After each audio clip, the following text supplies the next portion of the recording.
El horror en la playa Martin, de Howard Phillips Lovecraft. Nunca escuché una explicación convincente y adecuada del horror de la playa Martin. A pesar de un gran número de testigos, no hay dos que concuerden entre sí. Y el testimonio tomado por autoridades locales contiene las más sorprendentes discrepancias. Quizás esta vaguedad sea normal en vista del carácter inaudito del horror en sí, el terror más paralizante para todos aquellos que lo vieron, y de los esfuerzos hechos por la elegante posada Webcrest para silenciar todo luego de la publicidad creada por el profesor Aon y su artículo ¿están los poderes hipnóticos reservados a los seres humanos? Contra todos estos obstáculos me esfuerzo en presentar una versión coherente. He visto el espantoso hecho y creo que debería darse a conocer en vista de las aterradoras posibilidades sugeridas. La playa Martin es una vez más un lugar populoso, un balneario muy visitado, y yo tiemblo cuando pienso en ello. Sin embargo, no puedo mirar al océano sin temblar. El destino no carece siempre de un sentido de drama y clímax. En consecuencia, el terrible suceso del 8 de agosto fue seguido por un período de menor excitación en torno a la playa Martin. Todo comenzó el 17 de mayo, cuando la tripulación de un pesquero, el Alma de Gloucester, bajo el mando del capitán James P. Horn, mató, tras una batalla de casi 40 horas, a un monstruo marino cuyo tamaño y aspecto produjeron luego gran conmoción en círculos científicos, y que ciertos naturalistas de Boston tomaran grandes recaudos para su preservación taxidérmica. El animal tenía unos 50 pies de longitud y era de forma cilíndrica, de unos 10 pies de diámetro. Inconfundiblemente era un pez branquiado, en su mayor afiliación. Pero tenía ciertas curiosas modificaciones, tales como rudimentarias extremidades delanteras en forma de 6 patas con dedos en lugar y de aletas pectorales, las que promovían las más amplias especulaciones entre los especialistas. Su extraordinaria boca, su gruesa y escamosa piel y su único y profundo ojo eran maravillas apenas menos remarcables que su colosal tamaño. Y cuando los naturalistas se pronunciaron diciendo que era una criatura recién nacida, de pocos días de vida, el interés del público tomó dimensiones extraordinarias. El capitán Horn, con astucia yankee, obtuvo un buque lo suficientemente grande como para albergar al monstruo en su bodega, y arreglar allí la exhibición del trofeo. Aplicando una cuidada carpintería, logró montar un excelente museo marino, y zarpó hacia el sur, hacia el lujoso distrito marino de la playa Martin. Una vez que ancló en el muelle del hotel, se dedicó a recaudar onerosas cuotas de admisión. La intrínseca prodigiosidad de la bestia y la importancia biológica para muchos turistas científicos, se combinaron para convertirse en la sensación de la temporada. Era absolutamente único a niveles de revolución científica, eso estaba bien comprendido. Los naturalistas habían demostrado que este ejemplar difería radicalmente de un inmenso animal pescado en las costas de la Florida. Siendo obviamente un habitante de profundidades increíbles, quizás de miles de pies, poseía un cerebro y unos órganos que indicaban una vasta evolución, algo totalmente fuera de lo hasta ahora relacionado con la tribu piscícola. La mañana del 20 de julio la atención del público se centró en la pérdida del buque y su extraño tesoro. En la tormenta de la noche precedente, se había librado de sus amarras y había desaparecido para siempre de la vista del ser humano, llevándose consigo al único guardia que había dormido a bordo, a pesar del vendaval.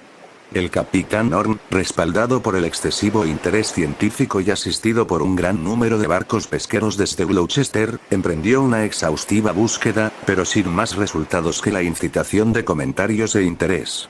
El 7 de agosto se perdió toda esperanza, y el capitán Horn regresó a Webcrest para resolver sus negocios en la playa Martin, y conversar con algunos de los científicos que aún permanecían allí. El horror se desató el 8 de agosto. Fue en la penumbra, cuando las grises gaviotas sobrevolaban cerca de la costa y la luna comenzaba a resplandecer sobre las aguas. La escena es importante de recordar, puesto que cada impresión cuenta. En la playa había varias personas paseando y algunos bañistas rezagados, provenientes de las casas de campo que se elevan modestamente en las colinas del norte o de la adyacente posada, cuyas imponentes torres proclamaban su fidelidad a la riqueza y la grandeza. A buena distancia había otro grupo de espectadores, que descansaban en las terrazas cubiertas e iluminadas de la posada, y que disfrutaban de la música del suntuoso salón. Estos testigos, incluidos el capitán Horn y su grupo de científicos, se unieron al grupo de la playa antes que el horror progresara demasiado. Lo mismo hicieron muchos de la posada. Ciertamente no hubo carencia de testigos, sino que confundieron en sus relatos por el miedo y la duda aquello que vieron. No hay registro exacto de la hora en que comenzó todo, aunque la mayoría dijo que la luna estaba a un pie por encima del vaporoso horizonte. Mencionaron la luna porque lo que vieron pareció sutilmente conectado con esta. Era una especie de furtiva y deliberada onda que parecía venir desde la lejana línea del horizonte a través de una trémula senda, difusa por los reflejos de la luna, y que pareció atenuarse antes de llegar a la costa. Muchos no se dieron cuenta de esta onda hasta que la recordaron por los siguientes eventos. Pero pareció haber sido muy marcada, diferenciada en altura y movimiento de las olas contiguas. Algunos la vieron como sutil y calculada. Y como si se extinguiera taimadamente por los remotos arrecifes negros. De pronto un grito de muerte centelló desde el agua salada. Un grito de angustia y desesperanza que inmediatamente movió la piedad de todos aquellos que lo escucharon. Los primeros en responder fueron los dos bañeros de turno. Robustos hombres en atavío de baño, con su oficio proclamado en letras rojas a través de sus pechos. Acostumbrados al trabajo de rescate y a los gritos de los que corren peligro de ahogarse, no pudieron hallar nada familiar en las ululaciones de ultratumba. Pero sus sentidos del deber les hicieron ignorar este detalle, y procedieron a seguir el curso usual del trabajo. Apresuradamente tomaron un cojinete inflado con aire, aferrado a una bobina de soga. Uno de ellos corrió a través de la costa hasta la escena en donde ya se había apiñado la multitud. Desde ahí lanzó el objeto, luego de girarlo varias veces para ganar velocidad, en dirección hacia donde había venido el sonido. Luego que el cojinete desapareció entre las olas, el gentío curioso aguardó para ver a aquel cuyo dolor había sido tan grande, impacientes de que el bañero lo condujera de nuevo a la playa. Pero pronto quedó claro que el rescate no sería rápido. Por más que los dos bañeros tiraban de la soga, no podían mover aquel objeto que estaba al otro extremo. En cambio notaron que algo hacía fuerza, igual y aún mayor, en la dirección opuesta. En cierto momento ambos guardias fueron arrastrados de sus posiciones hacia el agua por la extraña fuerza que había apoderado del salvavidas. Uno de ellos, recobrándose al instante, clamó por ayuda a la multitud en la playa, en donde se hallaba la bobina con el remanente de la soga. Al siguiente instante los hombres más forzudos, entre los que se contaban el capitán Horn en primer lugar, comenzaron a pujar junto con los guardavidas. Más de una docena de rudas manos estaban ahora remolcando desesperadamente la gruesa cuerda. Entre más fuerte bregaban, la extraña fuerza igualaba el esfuerzo al otro extremo. Y debido a que en ningún momento se relajaba, la cuerda se volvió rígida como el acero. Los pujadores, al igual que los espectadores por su curiosidad, se vieron consumidos por la naturaleza de esta fuerza marina. La idea de un hombre ahogado había sido ya desechada e insinuaciones de ballenas, submarinos, monstruos y demonios eran libremente tenidas en cuenta. Todos seguían tirando con la sombría determinación de descubrir el misterio. Finalmente se decidió que una ballena se habría engullido el salvavidas. El capitán Horn, ya como líder natural, gritó a quienes estaban en tierra firme que sería necesario un bote como medio para acercarse, arponear y cazar al leviatán oculto. Varios hombres se dispersaron en busca de una embarcación adecuada, en tanto que otros fueron a suplantar al capitán en la tensa cuerda, ya que su lugar era lógicamente al frente de la partida que se formaría para tripular el bote. Su idea de la situación era muy clara y no se limitaba a una ballena, ya que se había entreverado con un monstruo mucho más extraño. Se preguntaba cómo podría actuar y manifestarse un adulto de esa misma especie a la que pertenecía el infante de 50 pies. Entonces, con espantosa brusquedad, todos comprendieron el hecho crucial que mutó el marco de maravilla y sorpresa reinante hasta ese momento en uno de horror, y el grupo de trabajadores y testigos se vieron presa del pánico. El capitán Horn, dejando su lugar en la soga, se dio cuenta que no podía quitar las manos de su lugar, que estaban adheridas con inenarrable fuerza. Y en un segundo comprendió que era incapaz de retirarse de la cuerda.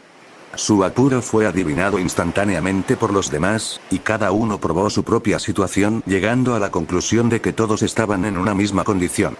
El hecho no podía ser negado. Cada uno de los hombres estaba irresistiblemente retenido a la línea de cáñamo que lenta, horrible e implacablemente los empujaba hacia el mar. Un horror mudo se sucedió. Un horror durante el cual los espectadores quedaron petrificados, sumidos en la inmovilidad y el caos mental. Su completa desmoralización se reflejó en las conflictivas narraciones que proporcionaron luego, y las pusilánimes excusas que ofrecieron por sus aparentes inacciones. Yo fui uno de ellos, lo sé. Todos los que pujaban, luego de una serie de frenéticos gritos y fútiles quejidos, sucumbieron a la paralizante influencia y guardaron silencio frente a tan desconocidos poderes. Estaban bajo la luz de la luna, pujando ciegamente contra una espectral condenación, e inclinándose monótonamente hacia atrás y hacia adelante, a medida que el agua trepaba primero a sus rodillas, luego a sus caderas. La luna se ocultó parcialmente tras una nube, y en la penumbra la línea de hombres semejaba a algún siniestro y gigantesco ciempiés, retorciéndose en garras de una muerte terrible. La cuerda se volvía cada vez más dura, a medida que la puja entre ambos extremos se incrementaba. Las olas iban ocupando cada vez más terreno a la playa, avanzando lentamente, hasta que las arenas, pobladas tardíamente por niños risueños y amantes susurrantes, eran engullidas por la inexorable marea. La manada de espectadores, atacados por el pánico, iba retrocediendo a medida que el agua le empantanaba los pies, mientras la aterrorizada línea de contendientes seguían ondulando, con medio cuerpo sumergido, y ahora a considerable distancia de su audiencia. El silencio era completo. La multitud, habiendo logrado una desordenada retirada más allá del alcance de la marea, observaba con muda fascinación. Sin poder brindar una palabra de advertencia o de ánimo, mucho menos intentar alguna clase de auxilio. Había en el aire un pavor pesadillesco de mal inminente, algo que nunca antes se había visto. Los minutos parecían alargarse en horas. Aún la serpiente humana de torsos ondulantes se podía ver por encima del mar. Ondulaba rítmicamente, lenta y horriblemente, con la garantía de la muerte. Espesas nubes ocultaron nuevamente la luna, y la luz que iluminaba el agua desapareció. La línea de cabeza serpenteante ya ondulaba muy débilmente.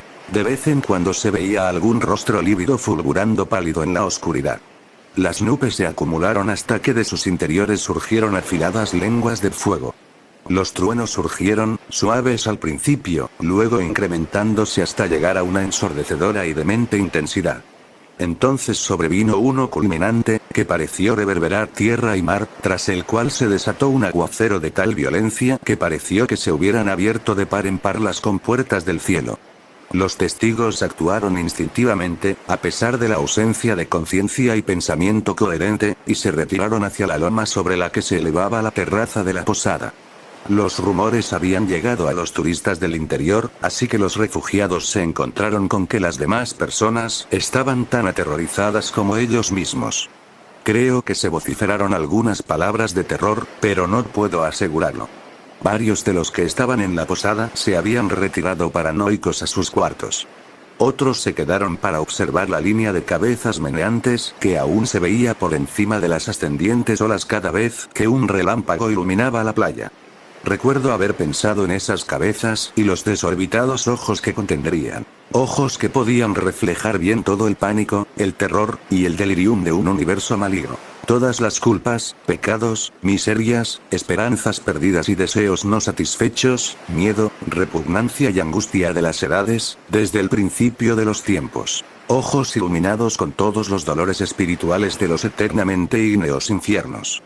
Y cuando miré más allá de las cabezas, mi imaginación conjuró otro ojo. Un ojo individual, igualmente encendido, aunque con un propósito tan perturbador para mi mente, que la visión de pronto se desvaneció. Presas de una desconocida fuerza, la línea de condenados se sumergió. Sus gritos silenciados y plegarias no elevadas solo serán conocidas por los demonios de las olas y del nocturno viento. El torrente que el enfurecido cielo estaba expeliendo en medio de un loco cataclismo de sonidos satánicos pareció aminorar. Entre el resplandor de los fogonazos, una voz celestial resonó contra las blasfemias del infierno, y la agonía de todos los idos reverberó en un apocalíptico y ciclópeo estrépito. Fue el fin de la tormenta, ya que el espantoso temporal cesó y la luna, una vez más, alumbró con sus pálidos rayos sobre un mar extrañamente calmo. Ya no había línea de cabezas. El agua estaba calma y desierta, y solo era alterada por las ondas de lo que parecía ser un remolino, en el mismo lugar de donde provino primeramente el grito. Y cuando miré hacia esa traicionera zona, con febril imaginación y sentidos agobiados, se escurrió en mis oídos, proveniente de un abismo inmensamente profundo, el débil y siniestro eco de una risa.